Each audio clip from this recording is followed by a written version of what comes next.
the Patriots Drive podcast. We are all Patriots.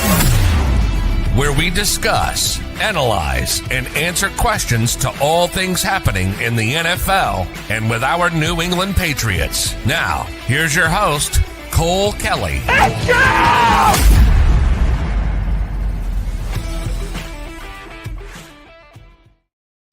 Welcome into another edition of the Patriots Drive podcast. Ton of news to break down today between some signings last night and 5 to 7 different signings today for the Patriots. Been a super active day in the NFL. Some good news, some exciting signings, some more under the radar guys, but ton of stuff to break down today. So make sure you guys are like, subscribe, comment your thoughts on the Patriots, how they've done so far in free agency and what moves you'd like to see them make. But I'm here with my co-host, Jace Campbell. How's it going, Jace? Yeah, it's going good, man. It's definitely been an interesting one. Ups and downs, highs and lows, some good signings, some ones that got away. But honestly, I know I talked to you a little bit before going in. Like, it was going to be very hard to get every single person that the Patriots were rumored to be in on, right? They tried to pay the suck tax to get Chris Godwin. He wanted to stay home. So, it was unrealistic. Would have been great to get a couple more. Yes, it would have been totally awesome to have a wide receiver number 1 on this team. But honestly, for the guys that we got, I think that there's a lot of talent being added to this team that the Patriots were missing at a ton of positions. And right now, the Patriots roster is better than what it was even 12 hours ago. And so I have to be excited about that. Oh, yeah, absolutely. I don't think there's any question about that. Just from 12 hours ago where we are now, there's definitely, especially the defense side of the ball, obviously, it looks like it's completely transformed, and it's exciting to think about where this can go with Vrabel and company at the helm here. But do you want to start off chronologically? We can go in order of these guys, or we'll start at the top with you want to touch on that breaking news real quick, because that was a Patriots option. Yeah, we have a couple of guys that we'll be talking about throughout this episode that are still available, but one that we had currently on our list, Chase Young is re-signing with the Saints, 3 years, $51 million. It could get up to $57 million. So edge rusher, super young guy that still has a ton of potential, that obviously was the number 2 overall pick just a couple years ago, that just has not really been himself, but an option that I thought the Patriots would look into maybe possibly day 2 or 3, but he is now off the board. So Chase Young, a little bit of breaking news, is going back to the Saints, which is a guy that we were going to talk about possibly as a target. Yeah, I think he would have been a fun one for the Patriots. Just like you said, a guy who kind of struggled, had some injuries and had some ups and downs so far, but the talent has been there, obviously, if he was that high of a draft pick. So I think it would have been an intriguing guy to add to the edge, but either way, this defensive line is definitely improved. Yeah, well, let's talk about a defensive lineman the Patriots did acquire. The first one of the offseason, Patriots agreed to sign outside linebacker Harold Landry to a 3-year, $47.5 million deal. This is a guy that just got cut by the Tennessee Titans. Obviously, playing under Mike Vrabel, having experience in that defense with both him and Williams as the new DC, there is a ton of connections between Harold Landry and the new Patriots staff. They go out, they get him on Sunday, bring him in. This is a guy that's really good in the run. I think that I saw a couple tweets about it. Between him and Landry Jennings, these are 2 outside linebackers that are really good at stopping the run. So getting a guy like that, who I think the Patriots were not very good. They weren't good at getting, pass rush either, but they didn't really stop the run at a high level either. Now, hopefully adding Barmore and the guy we'll talk about in a couple minutes helps that. But Harold Landry and Landry Jennings on the outside as outside linebackers is a huge get. I think that that's going to be a big, kind of an under the radar one, a little bit of a guy that's been in the league for a while. So some guys maybe think he's older. He's still only 28 years old, but productive in this league, had 30 pressures in 2024, can get to the passer at a good rate, and just overall makes this defense better and has familiarity with Mike Vrabel and the staff. Yeah, I think that's one of the things that stands out for sure, is what you just mentioned with Landry Jennings. I think one of the highest graded PFF guys there against the run. So pairing those two, both really highly graded in the run game, is definitely intriguing, especially a couple guys that we have on the inside. If Barmore's healthy, they're stronger rushing the passer than they are in the run game. So having some guys who can really set the edge and be solid out there is exciting. The only downside, he's been he was very poorly graded last year as a pass rusher. And maybe that's being away from Vrabel. Maybe that's being with a new coaching staff and all that stuff. I think that getting him back with Vrabel and in this system is going to be better for him. I think he's going to be closer to the player we saw a couple years ago when he was under Vrabel. I mean, he signed a big extension with Tennessee. He was a really good player for them. So I do like the signing. I don't think it's like the best signing ever, but I think it's a necessary good deal with a player who has some upside to become really impactful for this team. Yeah, and then a couple other things, like this is a Boston college guy, right? He went to college in Boston, like he's from the area, he's familiar with it. The other thing is as good of a run defense guy as this guy is, just last year in 2023, he had 10.5 sacks. In 2021, he had 12.5. And then in 2019, his second year, he had 10 sacks. So far, 3 of his 6 years in the NFL, he's been a 10+ sack guy. So he can get to the passer. It's not like you're just saying, oh, this guy is just going to stop the run. No, like he has the tools, he has the ability to give you 10+ sacks. And I think that right now, when I look at the roster, he might be the best pass rusher right now on the roster. Now, hopefully they add a guy or they can draft one that can maybe be a little bit better and higher upside. But if this guy could give you 8 sacks next year, I think that's very productive because you know he's going to be good, solid in the run. You know what he's going to give you at that aspect. But if he can be an 8+ sack guy for the Patriots, potentially 10+, I think that's a really strong performance by a guy that flew a little bit under the radar in the signings. Yeah, and I think the sack numbers were surprising with how low he was graded as a pass rusher, but I think he just doesn't have as many pressures as some of these other guys who are like elite pass rushers. But he does a good job, just kind of watching some of the tape. He does a really good job realizing when he's gone too far. He doesn't overextend himself. He does a good job keeping the quarterback in the pocket and then seeing the lane that the quarterback's going to run in and going and cutting him off before he gets through that space. So he did that with Drake May.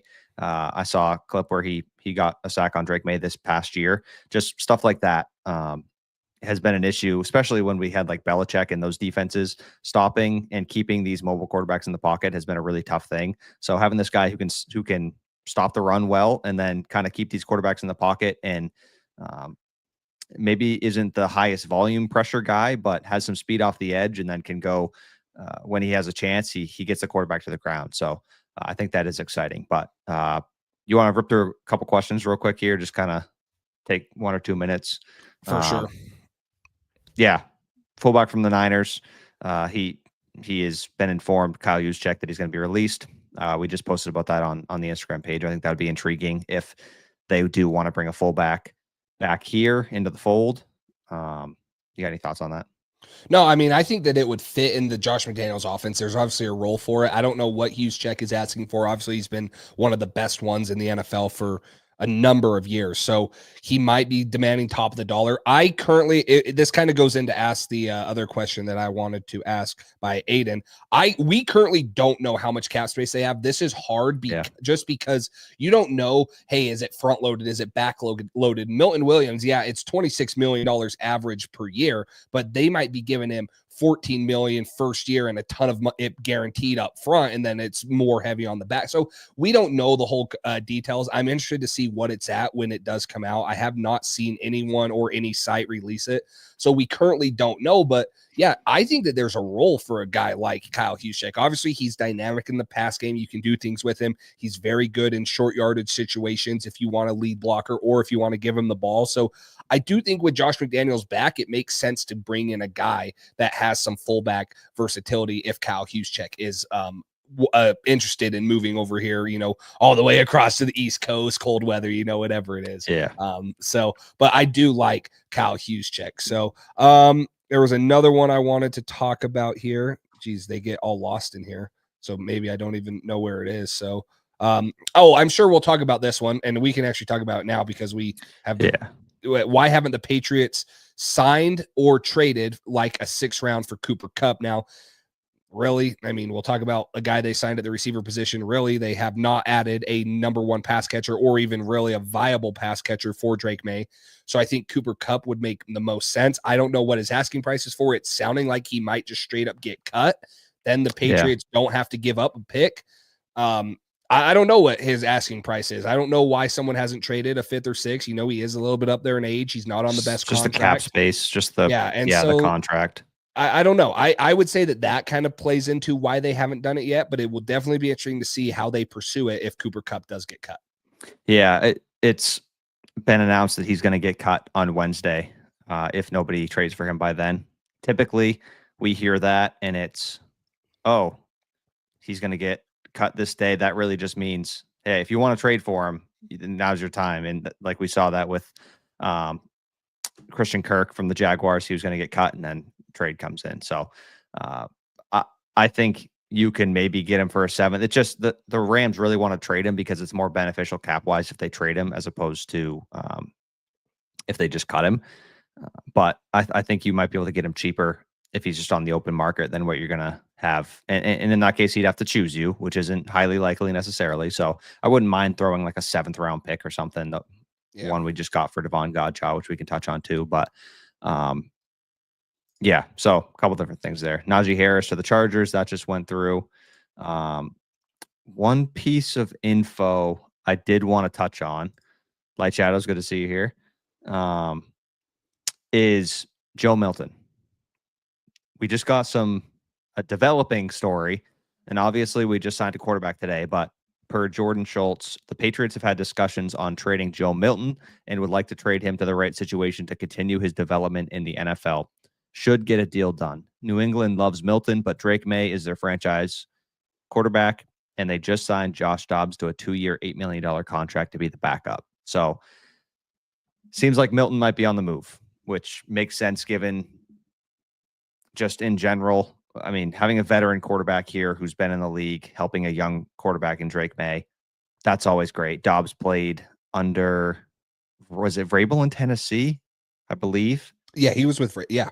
Yeah, so that's another piece there. He knows him. Josh Dobbs is apparently well, like and a genius. wasn't Dobbs with Cleveland last year too?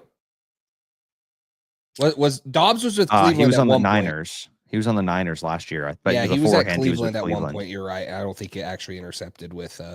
Yeah, you're right. So yeah, just a bit of interesting news there. I don't know what they could get for him.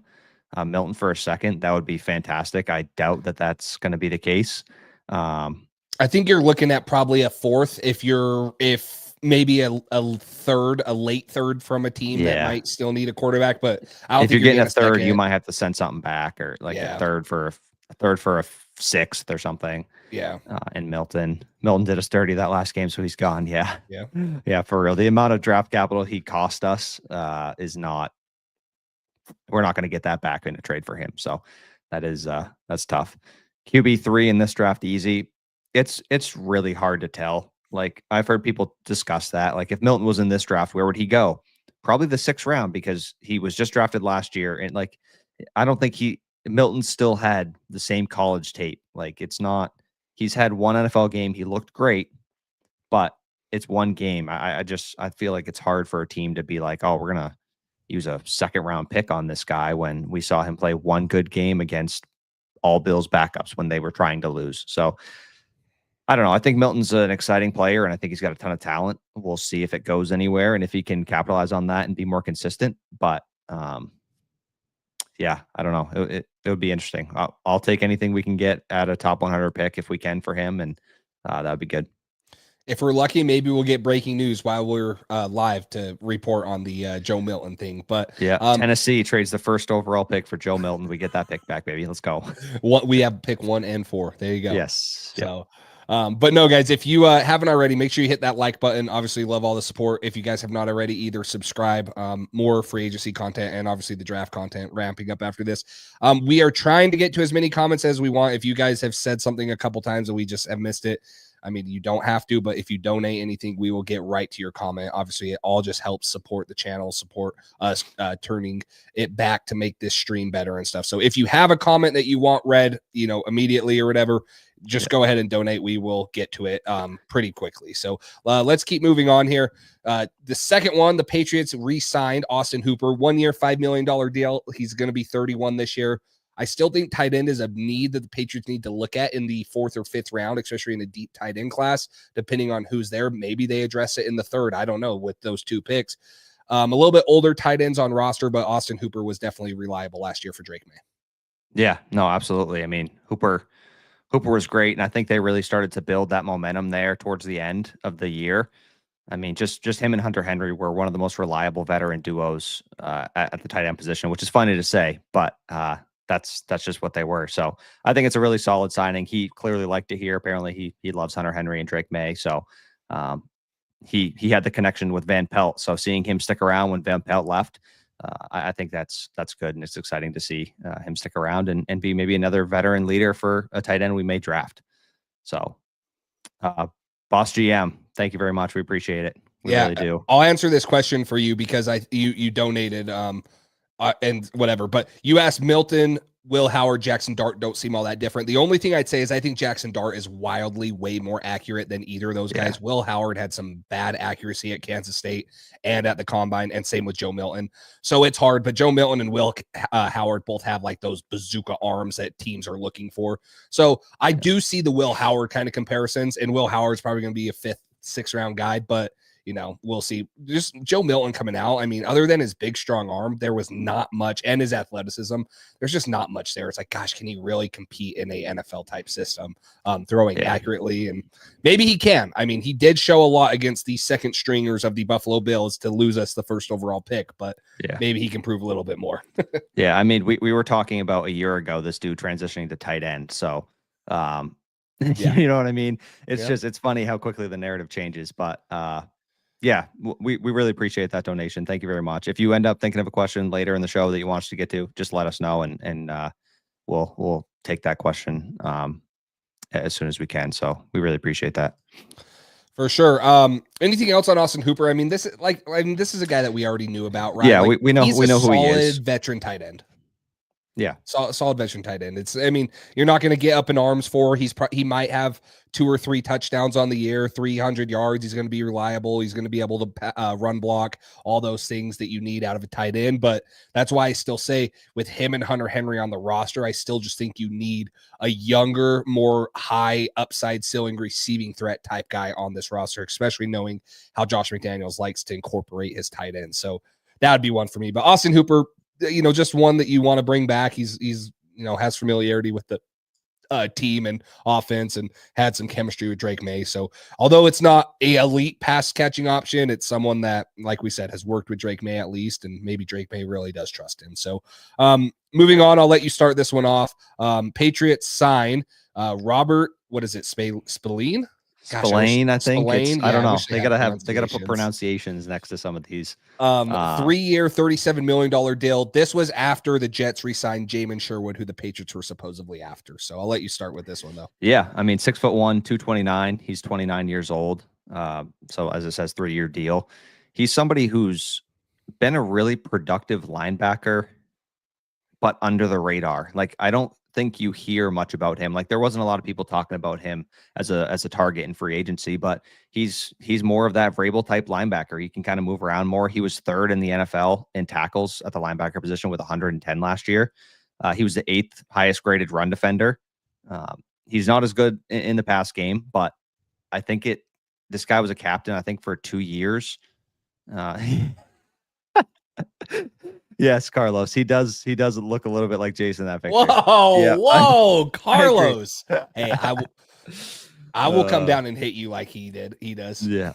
A little tease here. Carlos might be on the podcast sometime this week, so we're looking forward to that for sure. Dude looks like the water boy. Hey, I want Bobby Boucher on my team like Shadow, so if he plays like Bobby Boucher, yeah. Absolutely. Yeah. Oops, the wrong one. There we go. Yes, absolutely. He's a tackling machine. The boys are loving this. So not as great in coverage, but a good run defender, a dude who is still lighter and can fly around a little bit, make some plays, and more of that Vrabel type linebacker. He was, I think, a 2-time captain for the Raiders. You'd think maybe Bentley or Tavai ends up getting cut loose from this. They're kind of less in that Vrabel mold, it seems. Especially, I don't know, Bentley's he's that run stuffer, thumping linebacker. You're not somebody you want in coverage too much. So I think it's a solid backup plan when Sherwood didn't come here, when he re-signed with the Jets before free agency started. So a solid signing here, and another guy who's had connections. He played under McDaniels. He's known by some of these coaches and coaching staff, and apparently he was a really a favorite in Vegas. So that's something you always love to hear.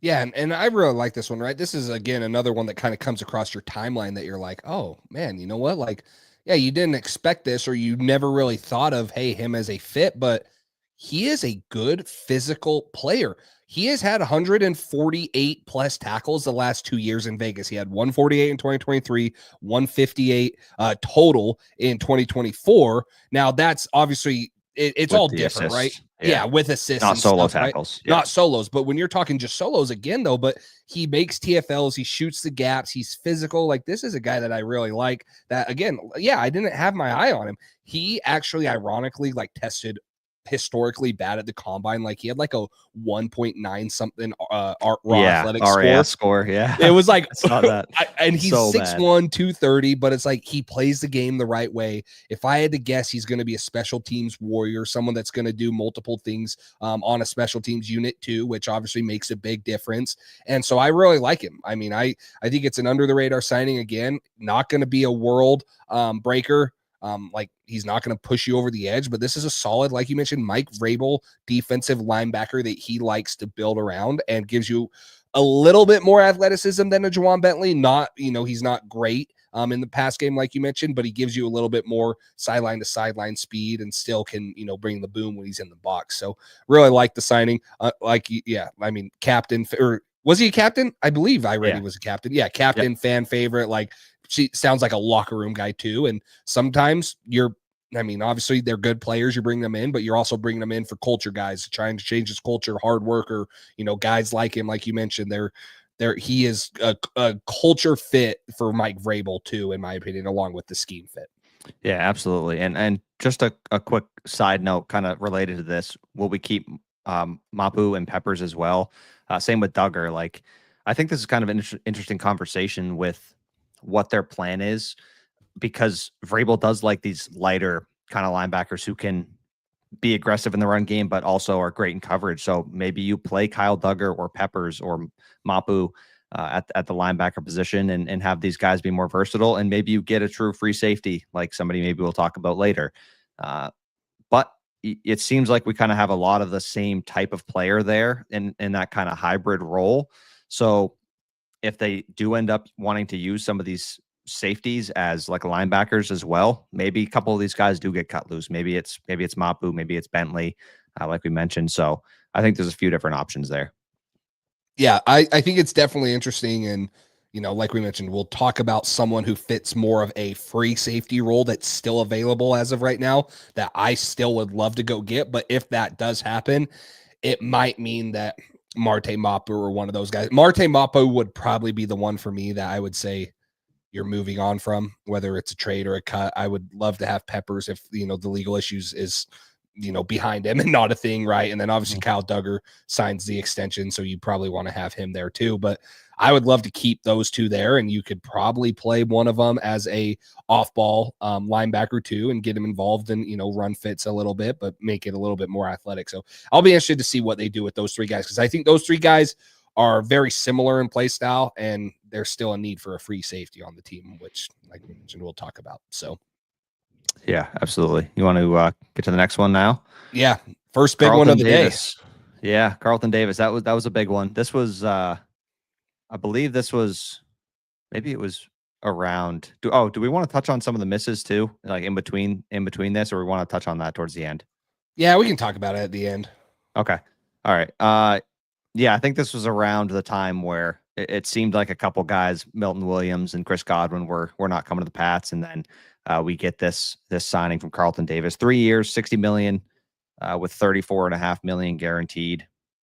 I think this is a really exciting signing. We were waiting to see which shoe dropped as which cornerback the Patriots were going to end up with, whether it's DJ Reed, Charvarius Ward, Carlton Davis. I think Byron Murphy was a free agent as well. So there's a bunch of different options here. they go with Carlton Davis. He has experience with Terrence Williams, the new DC, and he's a good player. I mean, he's great. He's great in man. He's good in zone. I think he's a guy who, pairing him with Christian Gonzalez, so this is going to be one of the best cornerback duos in the NFL. And if our defensive line is healthy and Barmore's there as well, it's exciting to think about. This is going to be one of the best defenses we've had in a while. So just thinking about the young pairing with Gonzo and then Carlton Davis, who is 28 years old, you're still getting some good years out of him. 6'1", 206. So he's not one of the smaller corners like DJ Reed. I think is like 5'9". That's something we had talked about as well. But having a couple big-bodied corners, I think Vrabel's going to like that. A guy who can play physically in the run game as well a little bit. He was the 26th highest graded corner in his run defense grade. So a guy who can have some physicality there. The only issue with him, he misses 3-4 games pretty much every year, which is kind of tough. But when he's on the field, he's a damn good football player, and he's going to be a great pairing with Christian Gonzalez. Yeah, and I've really liked Carlton Davis since he was at Tampa. Obviously, when Brady went there, he was a big part of that defense who helped them win a Super Bowl, and then jumped over to the Lions last year when they needed some secondary help. But this is a guy who has 14 career interceptions. He's really good when the ball's in the air. Like you mentioned, I love the length and the size on the outside. DJ Reed was obviously intriguing, but I think adding a guy that still has the movement capabilities like Carlton Davis and has the length, it makes it a lot easier to, match up with some of these little bit bigger receivers. When you have a DJ Reed, it's a little easier to find mismatches. We kind of have seen that in the past with John Jones. As good of a corner as he was, there were still ways for the Patriots or for teams to scheme up him, getting picked on, whether it was, hey, we're going to put, T. Higgins there or whatever. But I agree with Boston GM right here. I think this is a really good fit. I think that he's really good in coverage. He's really sticky. He's also a really good tackler in, I got to pull this up exactly. Sorry. In 1, 2, 3, 4, 5, 6, 7 seasons, he's only missed a total of, I had it pulled up, 20 tackles in 7 seasons. So for a corner, he's physical. He comes up in the run. He's willing to make a play. Like I mentioned, I've been kind of attracted to him for a while, and I think that it's definitely a good signing for the Patriots in the secondary, and makes it a little bit maybe. Yeah, we don't have an elite pass rush as of right now. I don't think it's getting better for sure, but I think that you can have a little bit more coverage sacks, make the quarterback have to hold on to the ball, things like that for the Patriot or for the interior defensive line or whatever to get to the quarterback, because our corners can now hold up a little longer.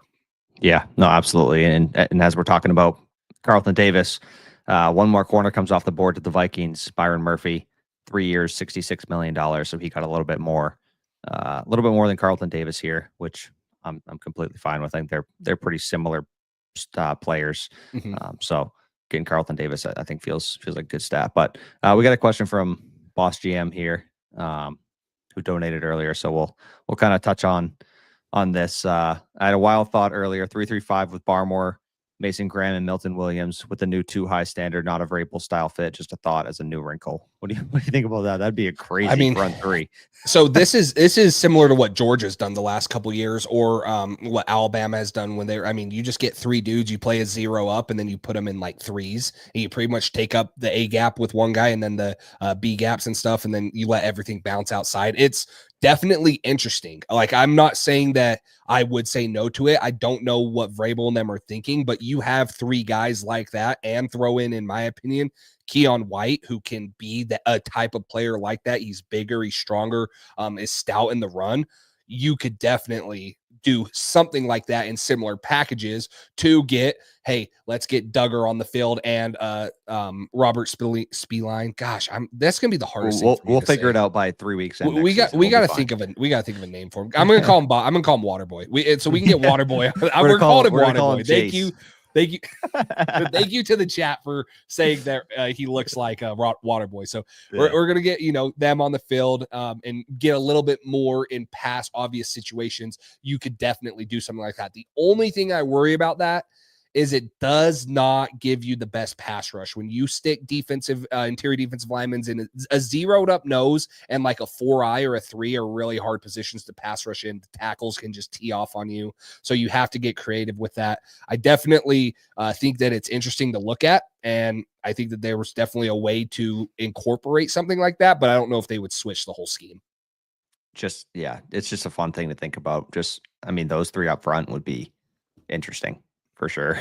But really just getting Barmore healthy and just even having him and Milton Williams next to each other is going to be great. I want to answer this real quick because I know I've talked to you about this. Harold says the tall wide receiver Tetairoa McMillan refused to run at all workouts. That means he's damn slow.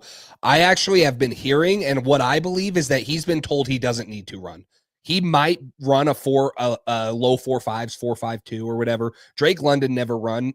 I know he was coming off an ankle injury, but he was cleared to run. I almost wonder if Tetairoa McMillan has been told, because he has not scheduled a visit with a team outside of the top 12. Hey, you don't need to run. Your film's good enough. We're going to take you. Someone's going to take you in the top 12. So although I would like to see a Tetairoa McMillan run, I think it would kind of ease some people's minds, especially with the N'Keal Harry, right? And his size and stuff. But I truly believe that Tetairoa McMillan and his agents are being told, hey, you don't need to run. We've seen enough, because he has had 2 elite years of production. I wish I was that optimistic about it. I haven't. Is it a report? Did you see anywhere, or you just? I've seen multiple tweets about it. Like I'll try to pull it up and see who exactly it was that tweeted it. I don't know. I just all the media stuff that I've seen and everything, everybody is pretty concerned about the same thing.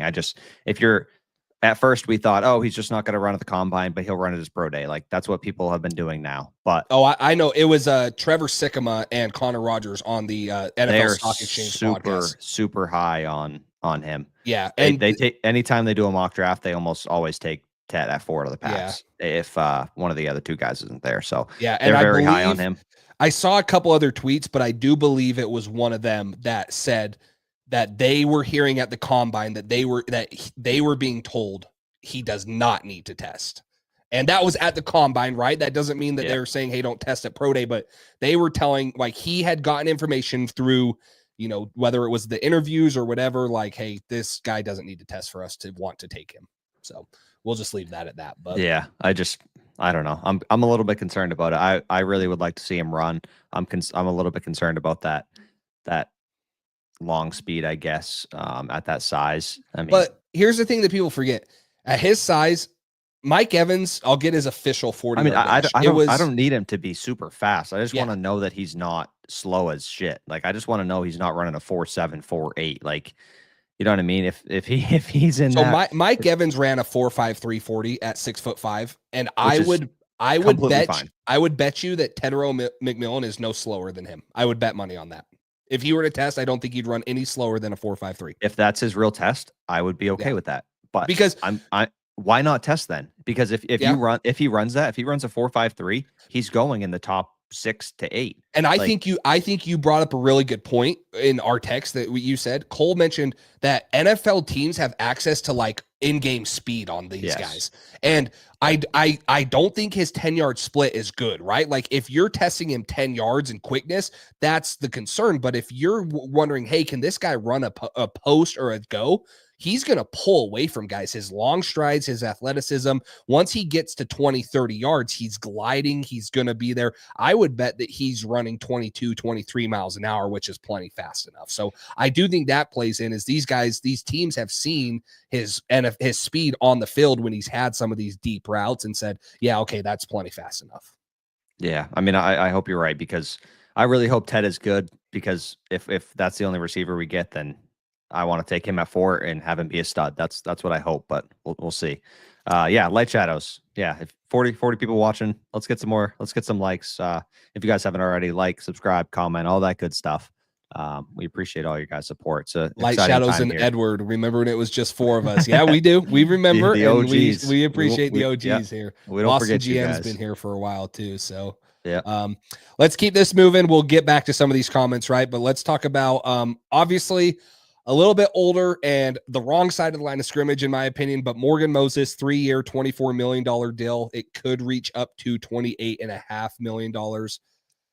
He's 34 years old. He had a good year with the Jets, 6'6", 320. He has the size, he has the length, he has the experience, but it's just not one of those ones that like really excites you. I'm glad they got a pass protector. They needed to get one. I'm not, so shocked, or I'm not like down that he has experience, because I do think that's valuable, but I wish it was a little bit better of a player, I guess to say. But nonetheless, I'm glad that they at least addressed it, and there's at least someone to push Caden Wallace now, because I do think Morgan Moses will make Caden Wallace better. Right now, Morgan Moses would start at right tackle, and if Caden Wallace could get better or pass him, that's the best case scenario in my opinion. But a veteran guy that comes in, tons of starts, and he's tough, man. This dude's played through a ton of injuries. He is a tough dude, big, like I mentioned. So I'm not mad that we addressed the offensive line, even though it wasn't a guy that I would want. Yeah, and just real quick before we I dive into this, a couple people asking about Holland. We are going to talk about him later on in the show. Quick thoughts: great player, would be really exciting to add a true free safety to this defense. But we will have much more thoughts on that later in the show. But Morgan Moses, yeah, like you said, Caden Wallace. He showed some flashes last year, but it wasn't consistent. He had his big injury. I still have confidence in him. Doug Marrone. I keep wanting to say Doug Monroe because I keep hearing you say that. Doug Marrone. I said it right in my last mock draft. I definitely did say it wrong for the first one, for sure. It was funny because you were saying it wrong at first, and then there was the next video. You would say it wrong and then immediately correct yourself. And so there's been progression to now all the way where you are now. Anyways, Doug Marrone said he has, or there was a report that he has a lot of confidence in Caden Wallace and thinks he could be a good player. So if he can get Caden Wallace to be a starting left right tackle for us, that's great news. I do think adding a veteran guy here who's done it before, like you said, played through some injuries. He's only allowed 2 sacks last year, which is solid. He's a serviceable right tackle, and it's not a crazy deal. He's getting $8 million a year. Like, it's not anything crazy. Yeah. Tyron Smith in 2025. Yeah. Hopefully we don't get to that point, but I guess it is possible. So I'm fine with it. It's not the most exciting, flashy thing, but I'm not going to get mad at us getting offensive linemen, even if it's just kind of a temporary thing. I'm sure that it might get structured as more of a 2-year deal. And if Caden Wallace is great by next year, maybe they cut him. Like, it's not that crazy amount of money, but I just think it's a good veteran option, whether he starts this year, and then even if he's a backup, if Caden Wallace really emerges, that's fine. I think it's a solid signing. Nothing too crazy. Yeah. And I mean, I guess for me, this dude's played almost 10,000 snaps in the NFL. He's been in the league since 2014. 9,800 real of those. Quick, we got breaking news. Celtics beat the Utah Jazz. Dude, I just saw that too. Get the heck out of here. Just wanted to let you know, Jace, since you're a big we're trying to lose. We're going for Cooper Flagg from Maine. You know him. You know him personally. He's going back to Duke. He's going back to Duke. Here. He's saying he's gets the first pick. I'm going back to Utah. I don't care about that. He's coming to Utah. So, sorry, go ahead. No, you're good. I was just gonna say he's played 10,126 total snaps in the NFL. 9,027 of those have came at right tackle. 299 have came at the left tackle. That's where I wish he had just a little bit more snaps at left tackle. I'm not going to switch him. I mean, he's a proven right tackle. There's no need to put him on the left side. But I think that why this guy's intriguing to me is he's 6'6" on the dot, 314 pounds. He had 33 3/8 inch arms at the combine. Like, that's the length that this NFL draft class this year is missing. Like, they don't have that length, and this dude has it. And so push comes to shove, he has an NFL offensive tackle body. He's experienced in the NFL. He's played through, a ton of stuff, a ton of snaps. He has that experience. I don't mind the signing. Like you mentioned, yeah, there's maybe other guys. I will say I almost like this signing better than paying like a Dan Moore $20 million like they said he was going to get. What did he end up getting for with the Titans? I think he signed 4 years, 4 years, $84 million, something like that. Like, I almost like this still better than that, because I don't think Dan Moore was that much better than this guy. So I don't know. I mean, we'd have to look at that. 4 years, $82 million with $50 million guaranteed. Yes, I mean that's left tackle versus right tackle, sure. I guess. Yeah. I don't know. I almost like this still a little bit better than that one. So, but Dan Moore's younger, right? Oh yeah, he's way younger. I think he's like I was 20. going to say, I thought he was like 26 or something. Yeah, he's way younger for sure. Like you can't really compare it. But Yeah, just it's different, but I see what you're saying. yeah, looking at money, like a 3-year, like you mentioned, it's kind of a low risk, high reward type guy. If he comes in and he's as good as he was for the Jets, I think that it's a very solid addition. It shores up one of your tackle spots. It helps you develop Caden Wallace a little bit more, give him a year or so more to develop behind a veteran guy, and then you still got to figure out the left tackle. So that's worse. That's best case scenario, but I just don't think that there was a lot to it. It's not like, oh my gosh, this is make or break. Like, nah, it's pretty low risk. Yeah, no, and he is 26 years old, Dan Moore. So, but yeah, it's just solid deal. Nothing to get too fired up about, but nothing to be mad about. I think it's a good, solid signing. But now it's time to get into the big one. Before we do that, we would like to thank our sponsors at Underdog Fantasy. So we're going to run a quick ad before, get you guys teased a little bit. So we'll run a quick ad. We'll be back in 30 seconds. This video is sponsored by Underdog Fantasy. At Underdog Fantasy, you can pick higher or lower on 2 or more players for your chance to win 20, 30, or even 1,000 times your money in a single night. The best part about Underdog Fantasy is it's available in 33 of the 50 states. So what are you waiting for? Use code PATCHDRIVE and get your first deposit matched up to $1,000 and join the millions of fans who have won on Underdog Fantasy. Make sure to download the app on the App Store or go to underdogfantasy.com. Yeah, appreciate Underdog Fantasy, guys. Again, if you it's in both corners now. If you guys are into NHL, MLB is starting, NBA playoffs are coming up soon, go ahead and get on there. You can start doing drafts, best ball fantasy drafts for football, whatever you want. If you use code PATCHDRIVE on your first deposit, you get your deposit matched up to $1,000. You put in $50, they'll give you $50. You put in $100, they'll give you $100, all the way up to $1,000. And then obviously it helps support the channel. But what everyone's been waiting for, the biggest news, maybe the biggest signing of the day in the NFL. I mean, you could argue a couple other ones, but one of the bigger ones, especially on the defense side of the ball, Patriots Inc. Milton Williams to a 4-year, $104 million deal. He is the highest paid Patriot ever, and this deal almost didn't happen. He almost went to the Panthers, and he did go to the Panthers for a little bit, but they did not finish the deal. So glad we got him. And if you want to go watch Milton Williams next year live in person, SeatGeek code Patriots Drive. So there's that too. There you go.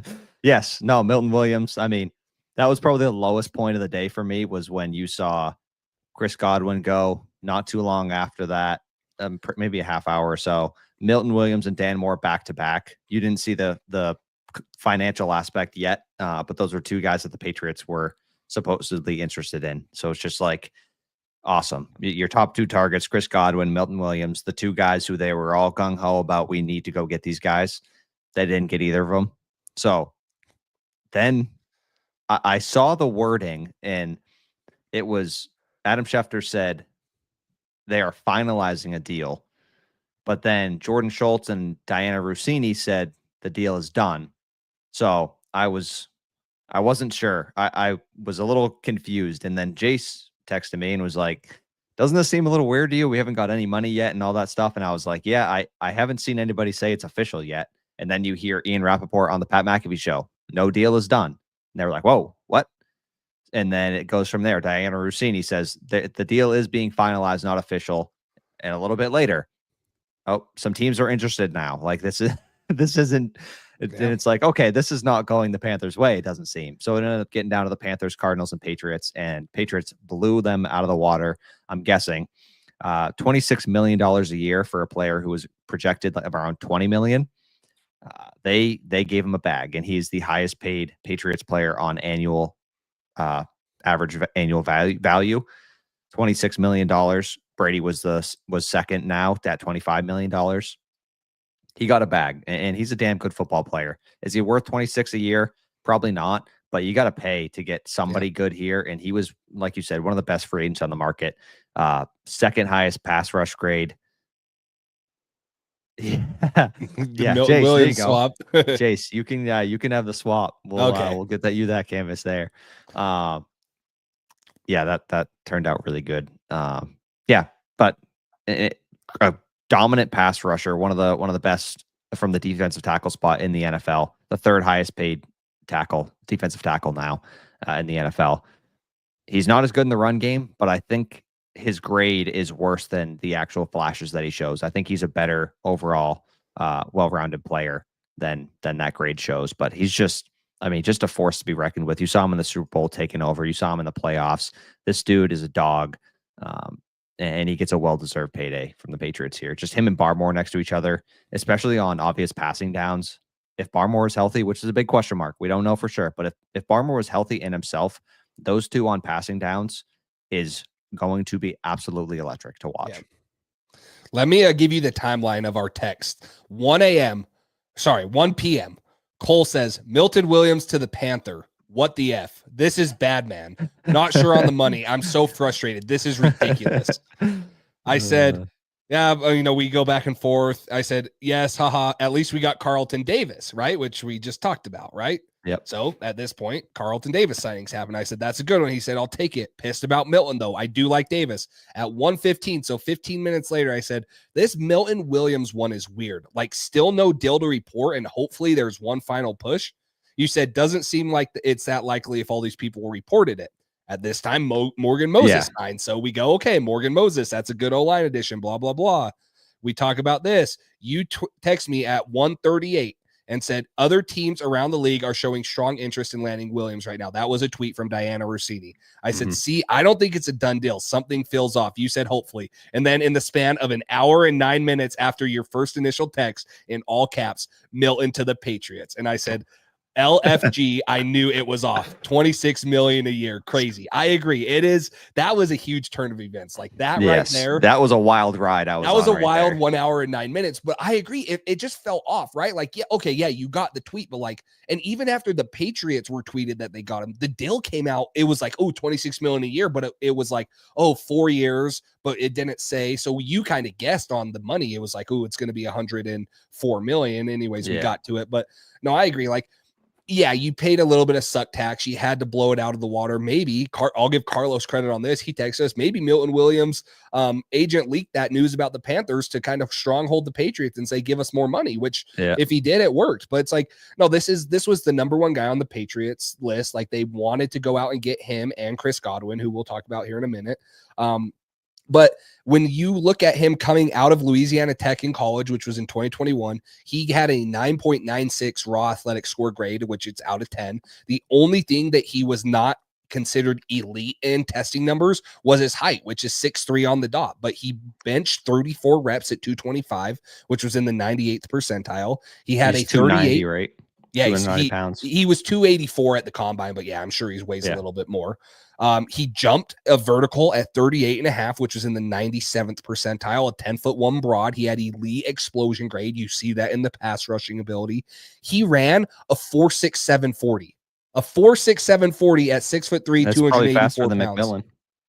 Get out of here, bro. Stop. McMillan's going to be a stud and you're going to eat your freaking tug. Cat's got your tug. But no, I mean, like you mentioned, like super athletic. This is a guy, him and Barmore next to each other are going to be electric. I would hope that he holds his own a little bit more in the passing game, in the running game than some people would, I mean, he's not as well polished. You're getting this guy for the pass rushing ability, but I do have faith in Vrabel and Terrence Williams that they are going to get this guy right because they are defensive tackle gurus. And so this was the big one of the day, and obviously the one that kind of made this a huge day for the Patriots and one that a lot of Patriots fans were waiting for. Yeah, no, absolutely. This was certainly the biggest news of the day, Patriots wise, and one of the biggest. My mom just texted me and said, LFG is let's freaking go, right? Sorry, Mom. Yes. No swears here. Nope. It's a family-friendly Patriots podcast here. Absolutely. Love the support there. Gotta shout out Jace's mom. And then my dad's like we get a lot of views on YouTube, but our podcast platform numbers are just a little bit down. Obviously, we built YouTube. My dad's like one of the 5 people that listen on YouTube. So in 5 days, whenever you get to this, Dad, shout out to you too. Yeah, shout out to you. Shout out to Jace's dad, loyal from day one.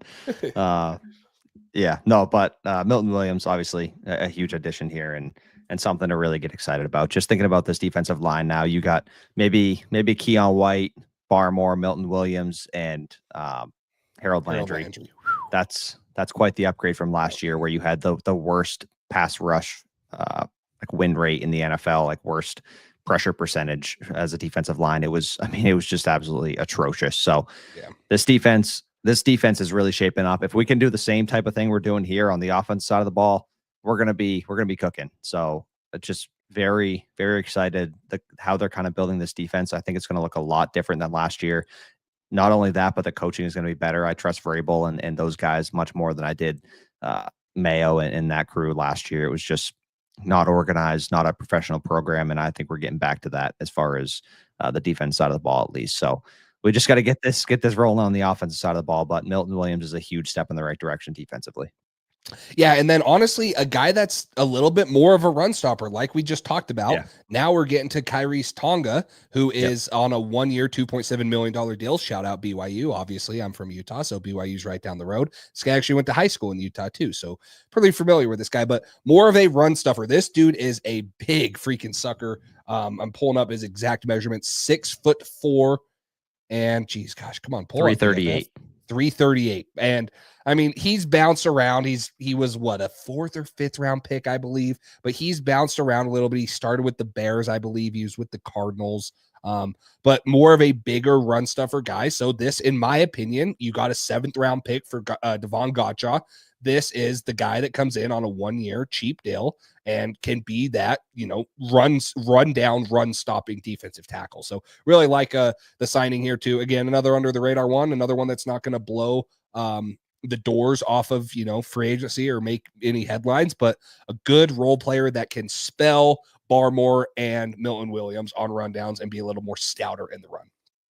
Yeah. I mean, you're going to be a lot more excited about this than I am just because he's from Utah, but he's bounced around, like you said, a lot. I mean, 4 different teams in 4 years: Bears, Falcons, Vikings, Cardinals. Just one of those depth signings on the defensive line. But yeah, maybe can be that replacement for Gotcha. So I'm totally fine with it. A couple more small ones, and then we'll get to some questions. Backup quarterback. We hit on this a little bit with the news of obviously Joe Milton and the trade there. Patriots signed Josh Dobbs to be a 2-year, $8 million backup quarterback. Veteran presence, has been around a couple different places, and is obviously someone that can kind of sit behind Drake May. Jacoby Brissett is no longer there, I believe, right? Brissett was on a 1-year deal. Yeah, no, he's gone. Yeah, so I mean, Dobbs is kind of the veteran leadership presence here, and honestly, I don't think it's as much of a need because I just trust Josh McDaniels that much with the quarterbacks and how that whole situation is going to be handled. But it still helps to have a player coach type guy, Brian Hoyer role in the quarterback room to help Drake May continue his development. So another small one. Yeah, I mean, isn't this dude like a genius too? Didn't he do something at NASA, or he was like an astrophysicist or something crazy like that? I mean, they do call him the Pastronaut. Yeah, I think that's why though, isn't it? It might be, man.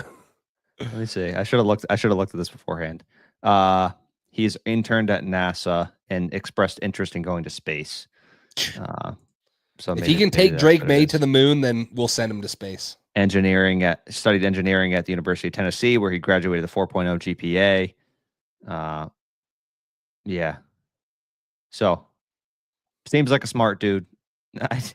There's a bunch of pictures of him in astronaut uniforms photoshopped, but now he's in a Patriots uniform. So, yeah, it's a solid deal. He was, like we mentioned earlier, he was with Vrabel in Tennessee.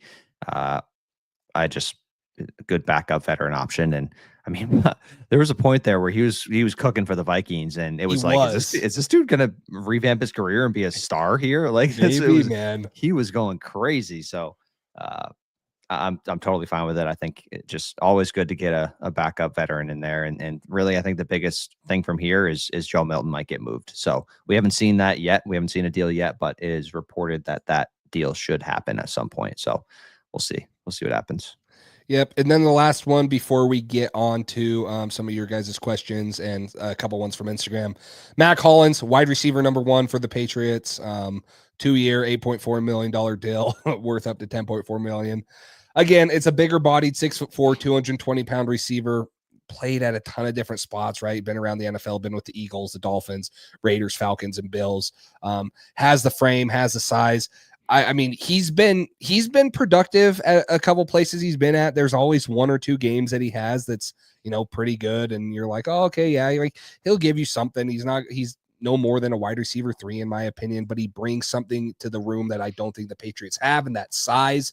And we've known that Mike Vrabel has said getting an X receiver. I still don't think that this would deter them from getting like a AJ Brown if he were to become available, or drafting a Tetairoa McMillan or Jaden Higgins. But at least now, if you don't get one of those guys, you have that bigger bodied receiver on the outside that you can use in certain situations like the red zone. So another small one, but just something the Patriots currently don't have on roster, in my opinion.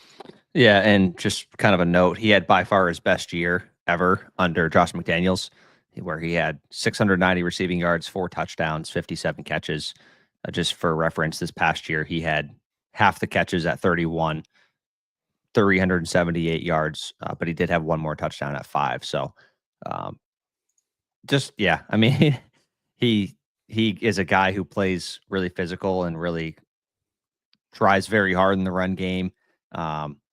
He's certainly a character. He walks around with those shoes all the time in the snow and everything. You see him wearing different crazy stuff. But apparently he's a really fan favorite in Buffalo. I think he's probably going to end up being a fan favorite here, and just a dude who gives a lot of effort, and he makes some big time plays. Like he does. You see him show up in a lot of games where it's like, I didn't expect that, but he makes some big plays in some big moments. So he had a couple big plays for Buffalo in the playoffs. So I'm fine with it. It's certainly not our wide receiver 1. But I saw a couple people talking about their preference with wide receiver, and it was like, okay, like a Darius Slayton or something like that.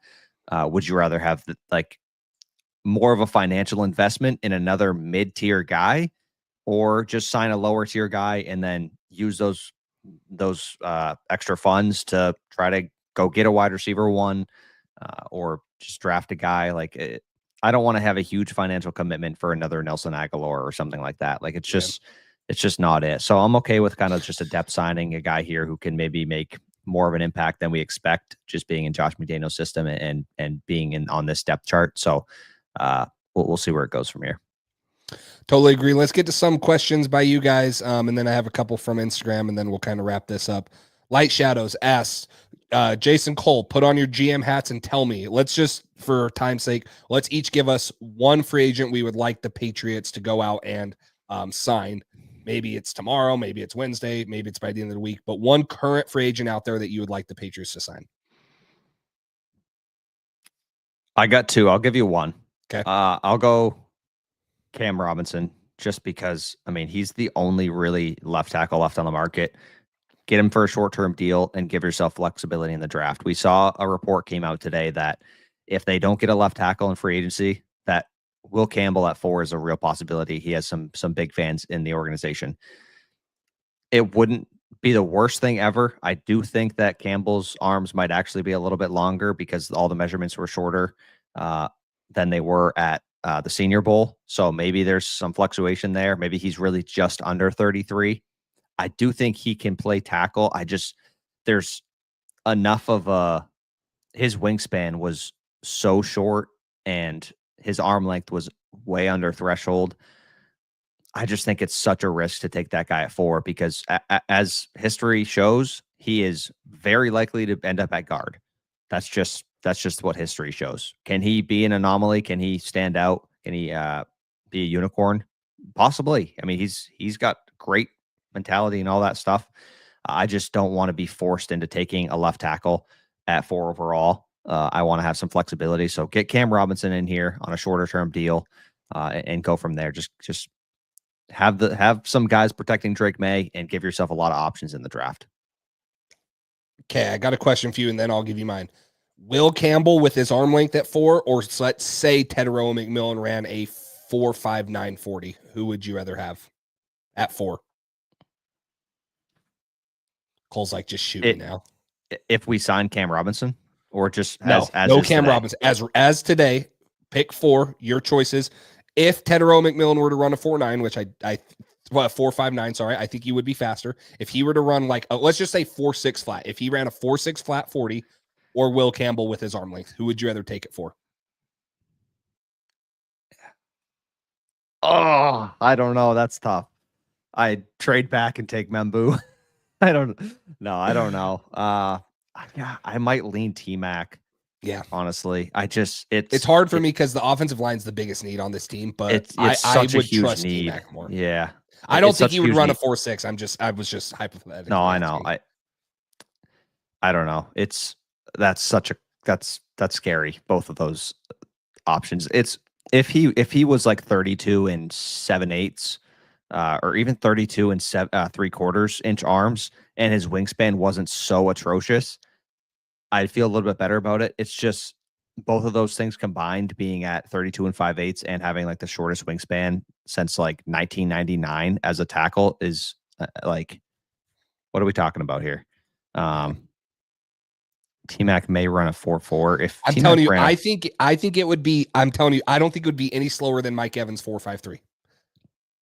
I think it would really shock people. T-Rex. We don't want any T-Rex tackles over here. So,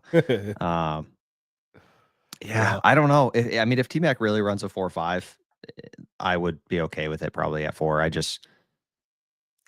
don't know. I don't want to put too much stock into his 40. I just don't want him to be running a 4.7 or something crazy, because that's really where it's like, okay, I'm nervous about that. I don't think he would run that. That's for sure. But yeah.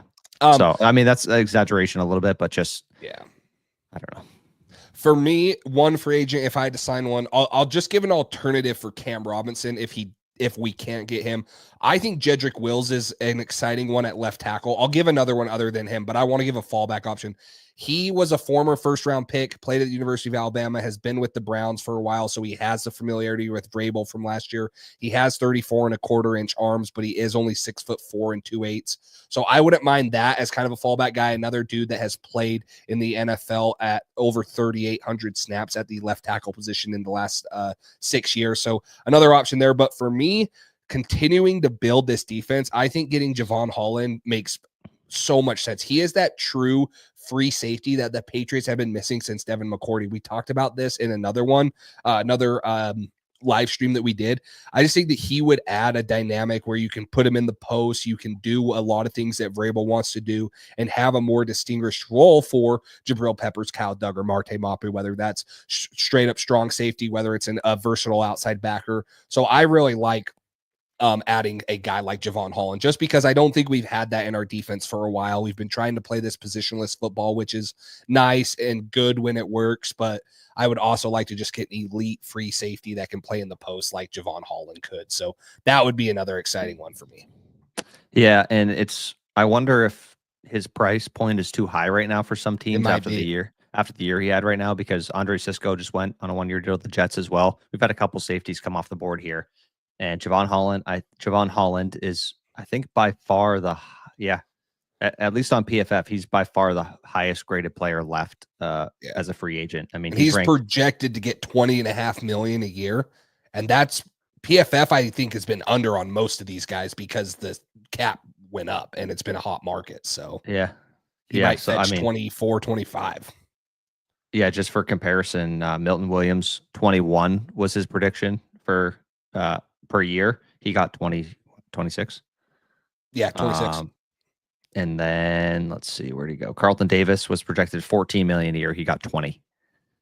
Yeah. So that's a big jump. I don't know. I bet he's probably asking for like 22, 23 or something. And maybe teams are kind of at like 17, 18. And he did have a tough year last year, but when he's right, I mean, the year before that, he had like a 90 PFF grade. He was like, I think the highest graded safety in the NFL. He was fantastic. So I would absolutely love that. I mean, he's finally, like you said, all the things you touched on, just that true free safety and a guy who has shown more versatility as his career goes on. I think getting that guy here, you might have to move off, like some people said, maybe a Duggar or Jabril Peppers. Both these guys are kind of aging. But getting a young guy like Javon Holland, who's 25 in here and one of the most talented young safeties in the NFL, would be very exciting. I just don't know if they pay 3 players all today $20 million a year on defense. That's a lot of money to shell out. But if you're going to do it for a safety, this is certainly one of the guys that you'd be interested in doing it for. Totally agree. Let's go to Instagram. We put a Q&A up there. Eddie Mercado 1991 asks, what wide receiver options can we make offers to? So let's kind of rephrase it. What's one wide receiver option that would at least interest you? Oh, geez. I mean, Higgins, at a free agent you're talking about? Yeah, I mean, obviously the trade market is way more appealing. Like T. Higgins, AJ Brown, if he were to be available. I just don't think those guys are realistic. So free agents, I guess.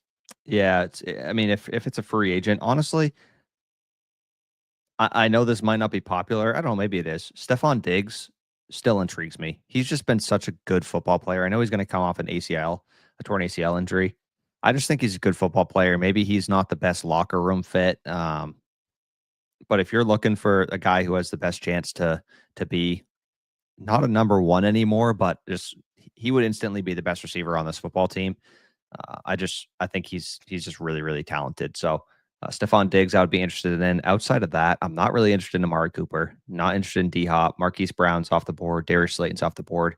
Keenan Allen. That's who I was going to say was like, he's just old. He's going to be 33 and he had a down year last year, but that team did have a little bit more weapons in him. Like, I think if you could get him on a 1-year cheap deal, that team had some great guys around him, like receiver wise with DJ Moore and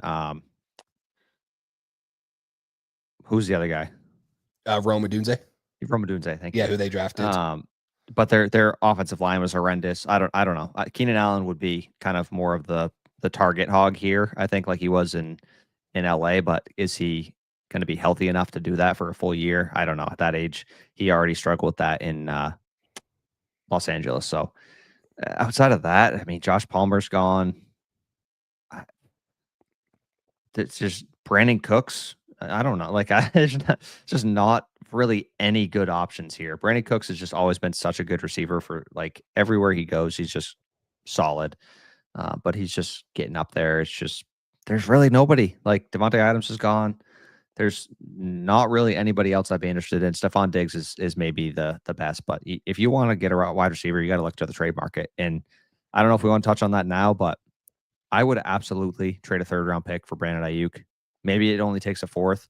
I would trade one of the 3rd-round picks for him. I just would. I don't care. Everybody's like, oh, well, you can't have a receiver coming off another injury like we had Juju Smith-Schuster and like we've had these different things. It's Brandon Ayuk. Like, it's not Juju Smith-Schuster. Brandon Ayuk is a different level player. He's coming off an ACL.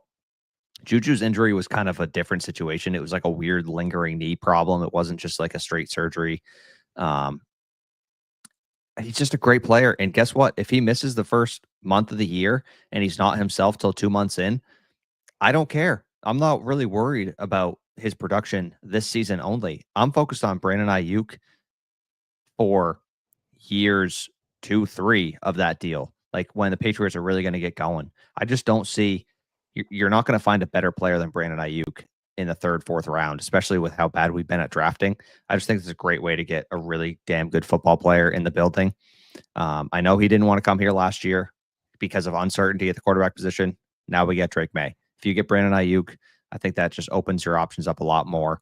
And you'll have the wide receiver position secured. And if you get Cam Robinson, tackle, and then in the draft, you're like, we can do whatever we want here at this pick. We're going to take best player available and go from there, or trade back and then take best player available.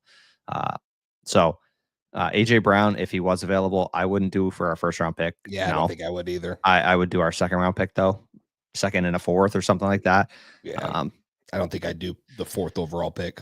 Yeah, no, that's. I mean, just what 4 years ago he went for the 17th overall pick. I don't think he would be worth the 4th. What is he? 28 now? 29? Yeah, I mean, even in a down class. So, Tony, one thing that I think the all NFL wide receivers are divas, man. There is problems with every wide receiver number 1 on every team. Now, maybe that's why like Cooper Kupp for me is like, oh man, maybe because he is a little, bit older and a more veteran guy and has never seemed to have off the field problems except for injuries.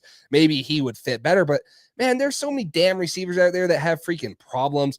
George Pickens, DK Metcalf, AJ Brown has his problems, Brandon Ayuk. Like, I mean, every single wide receiver number one, that might be the biggest position with divas. It's crazy to me. They all have these huge attitudes, all this stuff. And so for me, it's like, I don't know what receiver you trade for that doesn't have an attitude. So that one's a tough one for me. There's too many of them out there. And I don't think that just because you sit here and say, hey, these guys all have these attitude issues, we're not going to trade for a receiver one. It's just kind of what you have to deal with by getting one of those guys on your team. So, yeah, I agree. I mean, there's obviously some that aren't. That's why I said Cooper Kupp wasn't a diva and stuff. Like, there's obviously a handful of them that aren't divas. But if you go look at two Larry Fitzes over here. I mean, if you go look at a lot, like Tyreek Hill, diva. Like, if you go look at the top 10 or 15 receivers, I bet you 10 or 12 of them, 70, 80% of them are divas. Even AJ Brown, like he has his antics as well. I'm not that worried about it unless it's like blatant and horrendous. These guys want the football, and guess what? They deserve it. Every time the ball's in their hands, they're doing good things for the football team. So I don't love how wide receivers are divas, but most of the good receivers have that quality, and that's part of why they're all are divas pretty much. Like, I'm trying to let me pull up the guys that were the top in receiving yards, right? So I mean, Jamar Chase, I don't know. I mean, he's not as bad as most people. Justin Jefferson, right? Brian Thomas was a guy, or was a rookie, so that's hard. Drake London, Amon-Ra St. Brown, Jerry Jeudy, Malik Neighbors, CeeDee Lamb's got a little bit of diva to him. Honestly, I mean, a lot of those top guys last year are pretty, but they're young. Like, I don't think they've gotten into their own, and not like CeeDee Lamb, I think definitely has that to him. Yeah. Garrett Wilson has a little bit of diva to him. Oh, yeah. AJ Brown, Devontae Adams, Calvin Ridley. Yep. Like DK, right? We were just talking about DK. Like, there's a lot of these guys that have a lot of diva to them with Tyreek Hill, George Pickens. Moss was a diva. Yeah, Moss was a huge one. So, yeah, I think that kind of comes with the position. So, yeah. I just want to touch on this. Boss GM, I don't know if you're saying to watch more Cam Robinson tape as if he's better or if he's bad. I don't think Cam Robinson is some like end all be all great solution, but he's just the best available.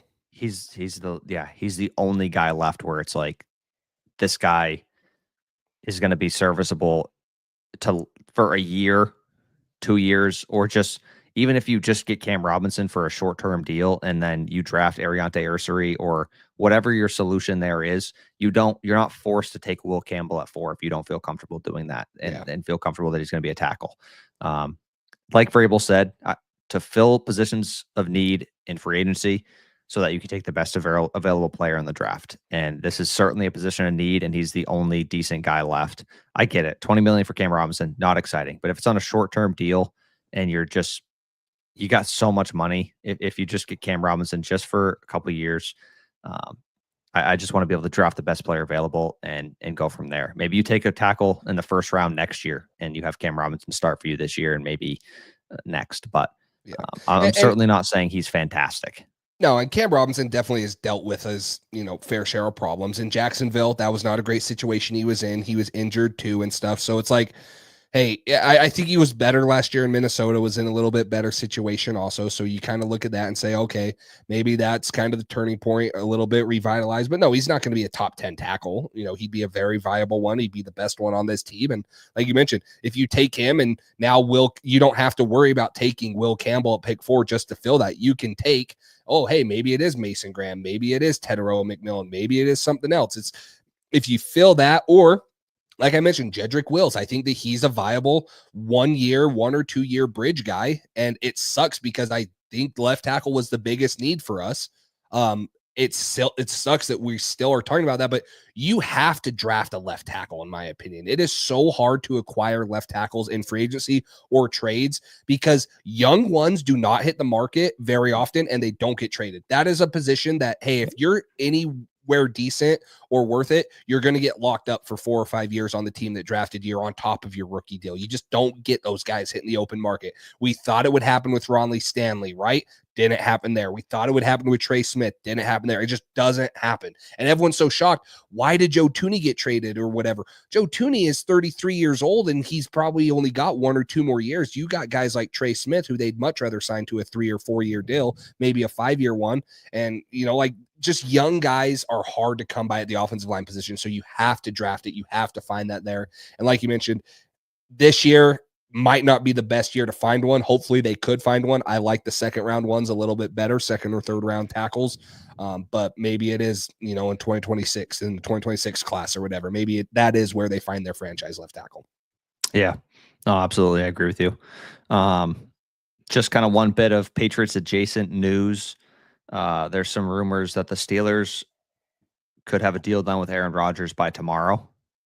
Dude, Rodgers, Pickens, and DK Metcalf are going to destroy each other. They're going to kill each other. Yeah, that sounds I like have the no worst. clue what that team is doing. I'm sorry. I get it. Mike Tomlin's a great coach. He can probably control them, but DK Metcalf said he didn't want to go to a cold weather team. He wanted to go to a contender. How does anyone think Aaron Rodgers can still contend with what he did last year with a talented team that the Jets had? Obviously, they had their issues, but I don't. And how the heck do George Pickens and DK Metcalf fit side by side, play style wise and personality wise? I have no clue. No freaking clue. I mean, Pickens has had his issues, obviously, as we've seen. What Mike Tomlin was able to keep under control with Antonio Brown and Le'Veon Bell and some of these guys was insane, especially Antonio Brown. Like he was something. After going to Pittsburgh, once he left there, it was just a shit show. So the other team involved is the Giants. Ricky on Twitter, I think had reported that he was going to the Giants. He's been right on a lot of stuff. Ricky said this a few days ago now. It seems like Rodgers prefers the Steelers, but if the Giants blow him out of the water with an offer, he might go there. This has, I think, a lot of implications for the draft. If the Giants strike out on all these guys, Sam Darnold went to the Seahawks. The Vikings have JJ McCarthy. Maybe they still sign a guy. Geno Smith went to the Raiders. Like a lot of these teams, the Jets got Justin Fields. A lot of these teams are getting quarterbacks. If the Giants have nobody, you're going to be left with a team that's desperate for a quarterback in the top 3, whether they trade up to 1 or whether the Browns take Cam Ward and then Giants take Shedeur Sanders. Any way to get the Giants desperate for a quarterback and have 2 quarterbacks go in the top 3 would be huge for us, because we need to get Abdul Carter or Travis Hunter, one of these 2 to fall to us. Honestly, if this is our receiving core and you're telling me we're guaranteed to get Travis Hunter, I'm okay with it for this year. I think Travis Hunter is going to be a special receiver. Just hearing more reports about he was in cornerback meetings and stuff like that, and then he was just told what routes to run on the field, like in the huddle. Like, this dude didn't practice as a receiver. He just went out there and balled. If this guy gets day in and day out training from a wide receiver coach and is in the offense and in the playbook, I think this kid could be really, really special. So Travis Hunter, please follow us at 4 and save us finally getting a wide receiver 1, please. That's my TED Talk for today. Yes, we will clip this and send it to him and say deny anyone in the top 3. So. Yes. Pull a Eli Manning to come to the Patriots. Yes. So, but no, man, this was obviously a good day in Patriots. Good start, right, to the rebuild, right? And it's really hard to buy a team, but I think that they filled holes. They got good players. They got people on the roster that will help them win more football games. The biggest key is the draft. And that's why we've had so much cap space the last year, is because we just haven't had enough players to be able to. What are you looking at? I was looking at this. I was looking at this in the frame, and I was thinking if I should move it to like here or if it's good right there. Just turn around random. Yeah. I didn't know what was going on. I'm like, oh my gosh, he turned his back to me. He hated what I was saying so much. I can't listen to you anymore, Jace. I'm out of here. No, but the draft is so important, because the reason they have all this cap space is because, 1, they haven't signed well. That's the beginning. But 2, they haven't drafted or developed well. If you have guys signing second contracts, or you find a left tackle or left guard and you develop them, You don't have to cut them after 2 years like we've done with multiple guys, right? Isaiah Wynn, Sony Michel, N'Keal Harry, Tyquan Thornton. No, you need to find these guys. You need to draft them, and you need to develop them. And I think that's the overlooked part. I know me and Cole talked about this the other day. This will be my TED Talk to wrap up. Is I think the development of our players has been one of the most important things too, and I don't think it's been there. Obviously, I did not believe Matt Patricia was going to develop any offensive player. He was not an offensive coach. He's a great coach on the defensive side of the ball, not an offensive guy. I think they finally have people on the staff that are in the right positions, that know how to motivate, know how to develop NFL talent, and can get the most out of these guys. And I'm really excited to see it, right? You have, and you've heard high hopes. Hey, they believe in Caden Wallace. They believe in Javon Baker. He has the most talent on the team. If they can actually get it out of him, that would be huge, because there is talent on this team. It just has not been tapped into yet, and there's something going on within the locker room. So hopefully the whole culture changes, all that stuff, and these guys we're bringing in are obviously as good as what we are hoping for. But good day for the Patriots, day one. Hopefully there's a couple more signings within the rest of this week, and if there are, maybe we'll go live again. You hit on it maybe with Carlos, but it's pretty much the biggest thing now is the draft, and we'll be doing mock drafts and stuff like that. But this was a great start. Yeah, and if we sign like Javon Holland or make a trade or something like that tomorrow, Carlos and I will probably go live tomorrow afternoon at some point. But I don't think there's going to be any huge signings left. I think they're probably done for the most part. So we'll still probably wrap up at the end of the week to have Carlos on. And I know you guys love seeing him, and we always enjoy chatting with him. I know we disagree a little bit on what you kind of just said about the draft and the current players on the roster. I think we've drafted some really just not talented players. I think we've overdrafted a lot of guys that didn't deserve to go where they went. Cole Strange, Tyquan Thornton, Ronnie Perkins, like just Jalen Polk. These guys a lot of these guys we're talking about were not consensus players at that spot. So I think we drafted poor players, and I think we didn't develop them as well. Yeah. No, it's definitely both. It's both. It is not one or the other. Combination. It's a big combination of both, but I definitely think this coaching staff can get more out of these players than the last one did. So I certainly agree with you there. They do need a free safety, Javon Holland. That would be great. Yeah. So we appreciate you guys. Light Shadows, as always, tuning in. Boss GM Edward, we appreciate it. Yes. And I was going to pull this. I don't know where it went. Oops. What am I doing? Here we go. And Boss GM, we appreciate it again. The super chat. That was very kind. So we appreciate it. For sure. Yeah. Again, guys, if you haven't already, please hit that like button. Please subscribe so that you guys can stay up to date. Mock draft Mondays are every Monday. We'll be live more with mock drafts, with news, whether it's free agents, trades, whatever it is. You definitely don't want to miss it. And we have something really special planned for draft night. We'll be live for most of the draft, most of the first round and day two, probably a lot of day 3 too. Make sure you guys are subscribed for that. We'll be live for a lot. That's kind of, the biggest time of the year, especially for me. I love the draft, but lots of good content. Appreciate all the support. This was great. Love seeing all you guys' faces in here, the chats and stuff, talking Patriots football. And the Patriots got better today, and that's the biggest thing. So excited to see where it goes. Better today than yesterday. And yes, Perkins was a value. I don't know why that one came to my head, but I remember he did fall a little bit further, and we got him. And people were like, "Oh, okay." Like, but just in general, we appreciate it. Boss GM again with the donation. I mean, who's Ty? He's killing it tonight. I think. Why did he say Ty?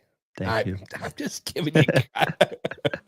No, get the spoon and mayo ready for the draft. I got to think of something, man. If they take T-Mac, maybe I'll dress up as a T-Rex or something. No, that would be Will. No, that's Will Campbell. Yeah, if they take Will Campbell, you got to buy one of those inflatable T-Rex suits, and then if we take Campbell, you have to put that on and wear it the rest of the first round.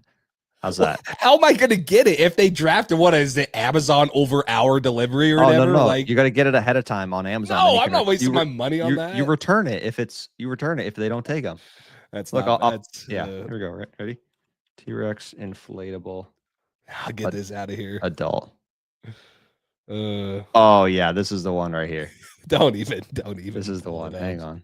Why, Pat Scout? Why? Why is this what you did? I got to do it. I'm sorry. Are you ordering it for me? Thank you.